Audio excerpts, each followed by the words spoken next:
Mesdames, Messieurs, merci de suivre Dynamique Télévision. Merci de nous regarder de partout la RDC. On est là pour vous servir et aujourd'hui, on va devoir échanger avec une légende du football qui est bien connue dans le milieu sportif. Alors, il s'appelle Erita Ilunga. Erita, bonjour. Bonjour. Merci de nous accorder cet entretien. Merci à vous. Présent ici à Abidjan, il est trop occupé, mais il a pu quand même nous trouver quelques minutes pour qu'on échange avec lui autour de cette 34e édition de la CAN et aussi discuter quand même, parler un tout petit peu autour du football congolais. Alors, Erita, une petite question sur cette CAN qui semble être pour certaines personnes une CAN de surprise, pour d'autres une CAN de travail. C'est quoi votre appréhension par rapport à cette CAN? C'est un privilège pour nous qui sommes là, qui sommes présents en Côte d'Ivoire, pas qu'Abidjan, parce que la Coupe d'Afrique se joue sur toute l'étendue du territoire. Et c'est vrai que depuis le début de cette compétition, ce qu'on voit sur le terrain, ce qu'on voit au cours des matchs, c'est exceptionnel. C'est vrai que c'est loin de ce qu'on aurait pu imaginer, ce qu'on aurait pu anticiper. Les matchs sont palpitants, sont avec des scénarios qui sont exceptionnels. Et c'est pour le plaisir de tous les amoureux du football. Alors, les niveaux des équipes africaines, est-il un progrès sur des aspects de l'appréhension tactique? De manière générale, les pays africains, les équipes nationales africaines sont en train de progresser. Il y a plusieurs aspects qui peuvent expliquer ça. On va dire sur le point de vue organisationnel, la qualité des coachs, la discipline, l'organisation tactique, une prise de conscience forcément des joueurs également, les staffs qui sont beaucoup plus étoffés avec des personnes dédiées à tous les domaines tactiques. Donc c'est beaucoup plus pointu, beaucoup plus précis dans l'analyse, dans l'approche des matchs. La Confédération africaine aussi, en amont, met en place quand même pas mal de cours pour accompagner les entraîneurs, les éducateurs. Donc forcément, tous ces facteurs-là, toutes ces petites choses qui sont hyper importantes apportent au développement du football et à cette compétition, la Coupe d'Afrique. Voilà, une 34e édition qui nous réserve beaucoup de surprises avec l'élimination du pays, l'équipe tenante du titre qui est les Sénégal également, je peux dire, entre guillemets, les équipes qui étaient considérées favorites dès le début de cette compétition. Est-ce que je peux dire que ces favoris, ces soi-disant équipes favorites, sont tombées par insuffisance des résultats ou par orgueil démesuré? Sincèrement, c'est tout un ensemble, hein. Mais j'ai vraiment envie de mettre l'accent sur le travail effectué par toutes les équipes entre guillemets qu'on aime leur attribuer le nom de petites équipes. Ça fait un moment que le gap entre les grandes nations entre guillemets du football et ce terme il est péjoratif, les petites nations, ce gap-là est en train de se réduire parce qu'il y a du travail, Toutes ces équipes qui sont présentes, que ce soit en demi-finale ou qui sont sortis et qui ont fait des très bons résultats pendant cette compétition-là, le méritent. Donc effectivement, il y a eu des comportements, il y a eu des résultats. Il y a eu du contenu, que ce soit du Sénégal sur le dernier match contre la Côte d'Ivoire, du Maroc ou de l'Algérie qui peut surprendre. Mais j'ai vraiment envie de mettre en avant sur le travail effectué par toutes ces équipes. Voilà, il y a la RDC qui était considérée comme outsider dès le début de cette compétition. Est-ce qu'on peut dire que la RDC a réussi sa CAN à ce jour? Ah oui, clairement. La RDC a... En tout cas, elle a dépasser son objectif qui était de faire mieux que son classement actuel, qui est 13e en Afrique, si je ne me trompe pas.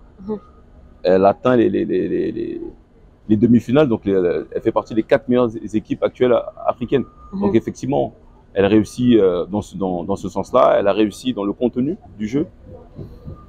Elle progresse, elle fait plaisir à voir jouer. On avait tendance à mettre en avant le côté individuel, mais c'est une force collective qui sort de cette équipe. Donc il y a une réelle progression et on espère vraiment qu'elle va aller au bout. Est-ce qu'on peut dire que ces résultats, parce qu'on peut dire que la RDC, comme vous venez de les souligner d'ailleurs tout à l'heure, qu'elle a réussi sa CAN, son tournoi. Alors, est-ce qu'on peut dire que ces résultats peuvent repenser autrement sur l'organisation du football congolais? J'espère.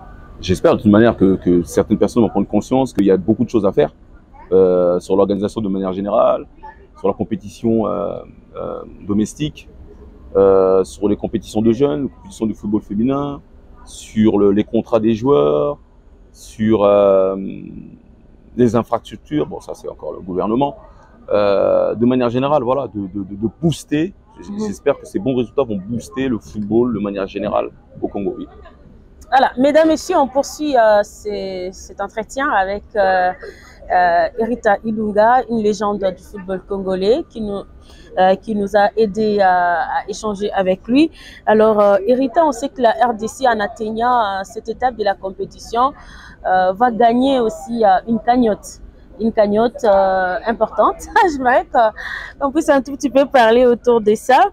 Et toi, étant une légende qui est beaucoup plus impliquée aussi dans le football congolais, quelle serait ton orientation en ce qui concerne le football des jeunes, le football féminin, pourquoi pas les formations de formateurs techniques? C'est quoi ton apport ou ton orientation par rapport à ça?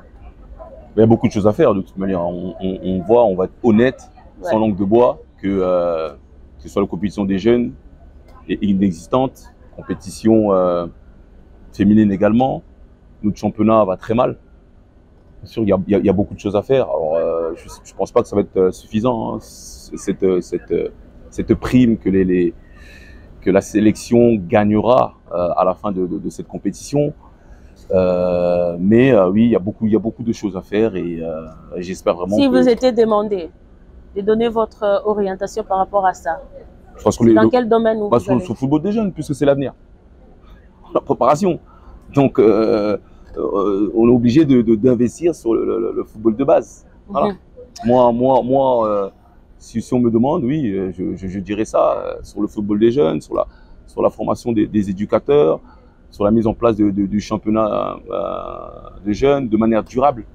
Pas des tournois, mais vraiment un championnat durable. Alors, que pensez-vous de la fibre patriotique autour du football? Ouais, elle se développe, elle est beaucoup plus palpable. Surtout autour de la sélection. Autour de la sélection, forcément, les bons résultats y contribuent énormément. Depuis quelques années, on voit que oui, y a un soutien, que ce soit dans les réseaux sociaux, un soutien populaire autour de cette équipe ou de nos équipes qui sont représentatives au niveau international. C'est bien, c'est très bien de voir justement ce côté positif et c'est aussi ce qui amène nos joueurs. Voilà, il y a beaucoup de choses qui se passent actuellement au pays. Je ne vais pas entrer là-dedans. Mais la question que j'aimerais vous poser, est-ce que le football peut être un facteur de changement au-delà du cadre sportif? De rassemblement, oui, de par ses valeurs. C'est clair qu'on ne peut pas, aujourd'hui, on ne peut pas ne pas parler de ce qui se passe à l'est de notre pays.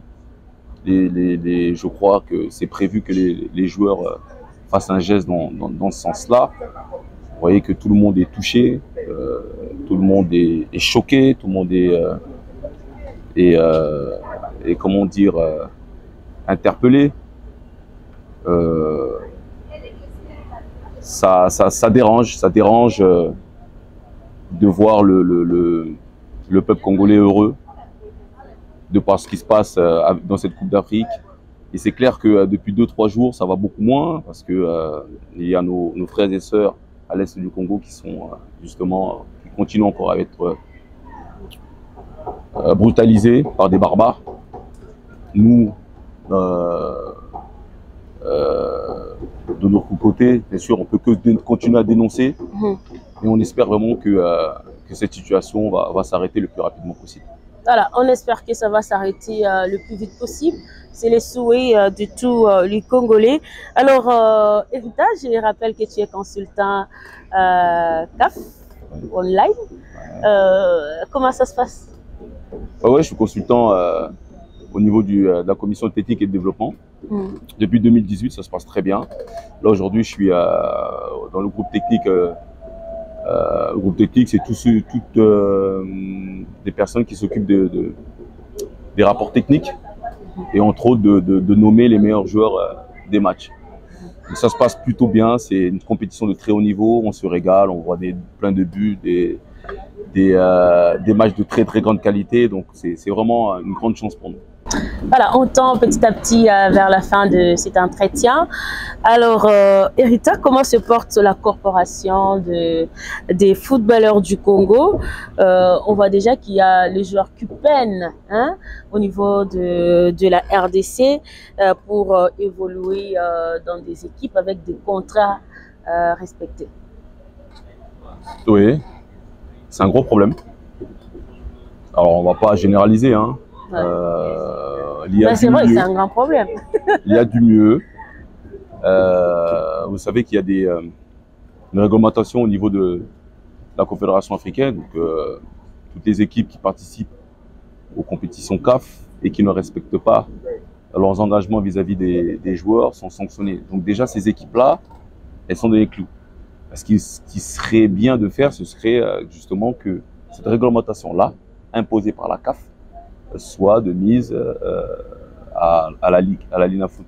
Donc comme ça, il n'y aura pas de problème et les joueurs, les équipes respecteront leur engagement vis-à-vis des joueurs. Parce que les joueurs, ce sont des professionnels, ils doivent, je ne dis pas ils vivent, ça c'est dans le meilleur des cas, ils doivent vivre de leur métier. Et là aujourd'hui, ce n'est pas le cas pour tout le monde. Et ça, c'est un vrai problème. Alors, que faire pour épanouir notre football? Que faire? Ouais.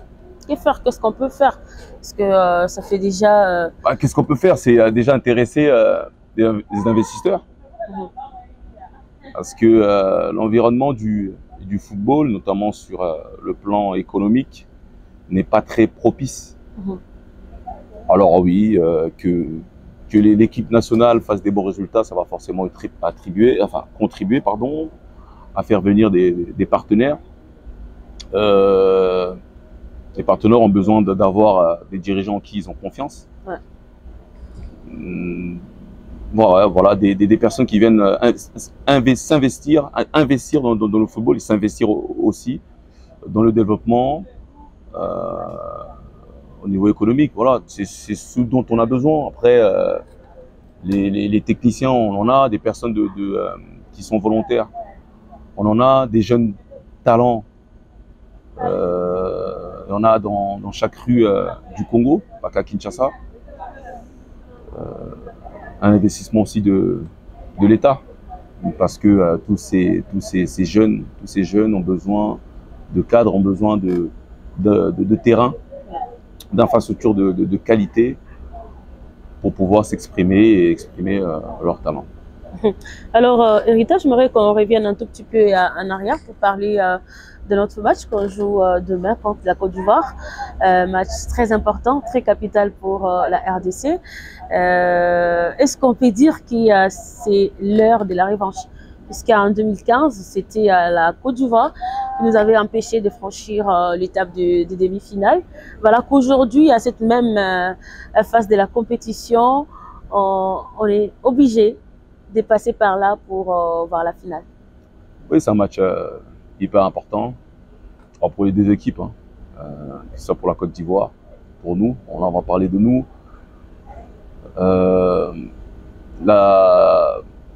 le parcours des Léopards est exceptionnel. Du début de cette compétition, que ce soit dans les phases de poule, où ils ont produit quand même un jeu de très grande qualité, dans le contenu. Après, on leur a reproché justement de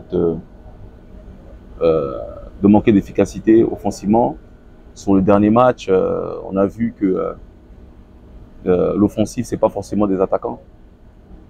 Sur ce match-là, on en met 3, il y a 2 buts de défenseurs. Voilà, c'est justement ce qui caractérise cette équipe, c'est le groupe. Voilà, tout le monde peut marquer. Exactement, tout le monde peut marquer, tout le monde peut défendre. Et tout le monde peut être homme du match. Tout le monde peut être homme du match. Parce que déjà en 5 matchs, on a eu 4 joueurs. Ouais, oui, ça 2 fois. Ouais. Mais oui, c'est très juste.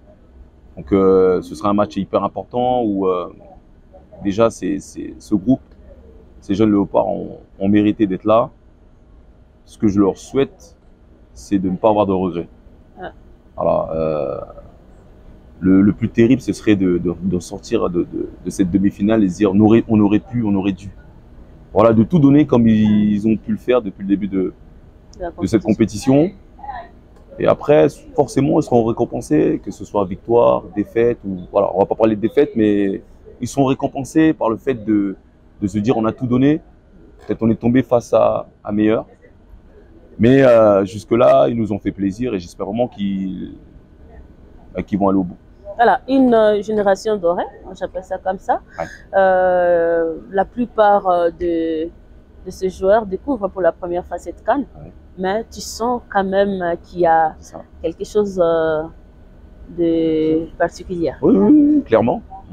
Depuis le début, hein, oui, c'est vrai que ils peuvent manquer entre guillemets d'expérience à ce niveau-là. C'est la première grande compétition pour la majorité. Mais ils sont rentrés dans cette compétition sans complexe d'infériorité, sur d'eux. Il y a beaucoup d'assurance. Moi, j'ai eu la chance d'en croiser certains d'entre eux.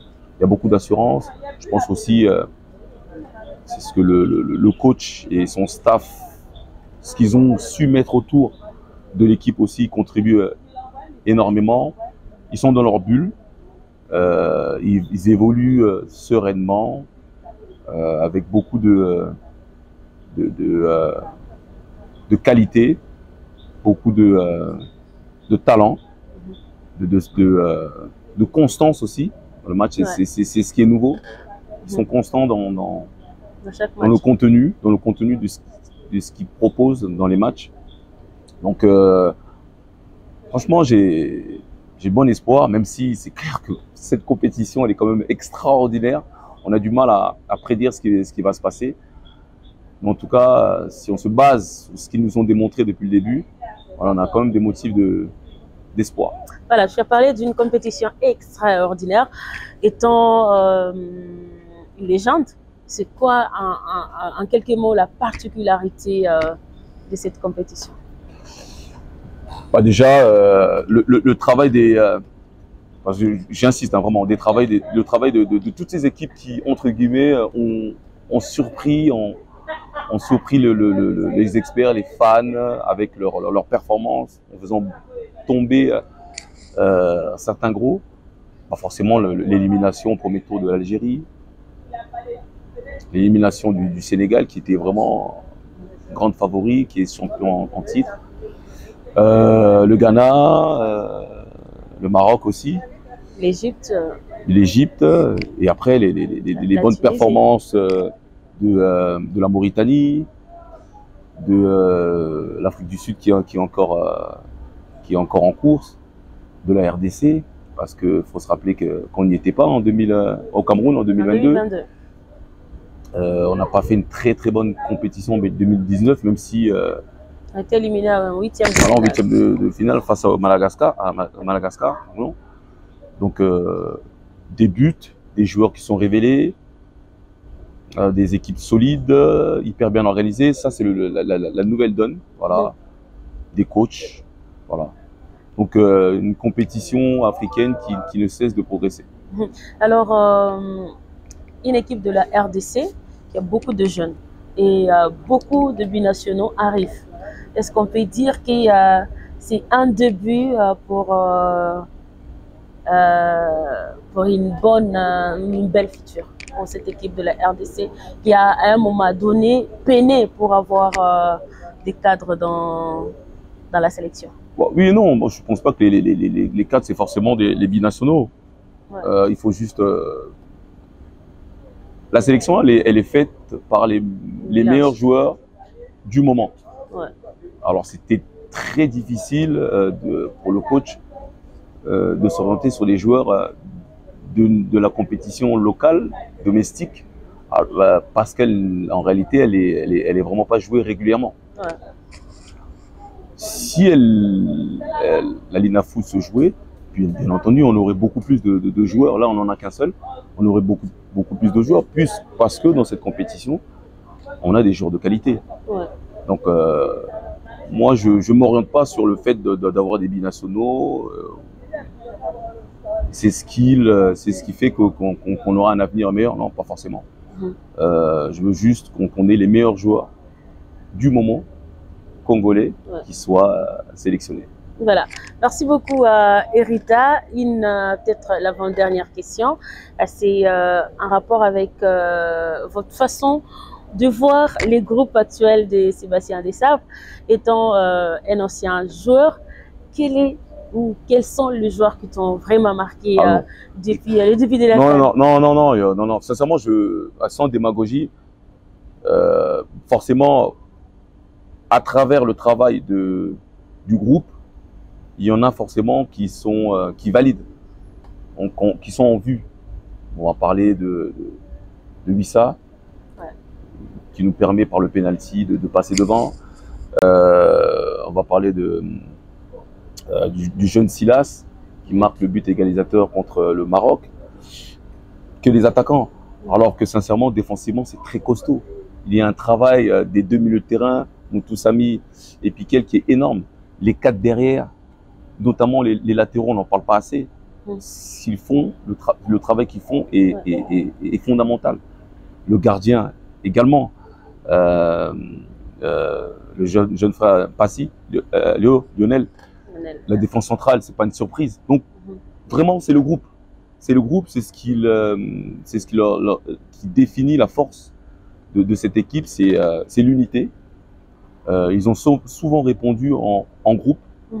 Et que ce soit dans le contenu, que ce soit dans tout ce qu'on a vu, ce qu'ils nous ont proposé pendant cette compétition, voilà, c'est ce que j'ai envie de retirer. C'est ce que j'ai envie de retenir, la notion de groupe. Voilà. Merci beaucoup, Erita. Je pense qu'on est à la fin de cet entretien. Alors, un message à tous les Congolais qui te regardent là, à travers cette chaîne Dynamique Télévision. Merci à vous de m'avoir invité. C'était vraiment un moment de plaisir d'échanger autour du football congolais de manière générale. J'espère vraiment que... J'espère que ce n'est pas la dernière fois. Non, moi je réponds toujours favorablement aux invitations, surtout quand c'est formulé si gentiment.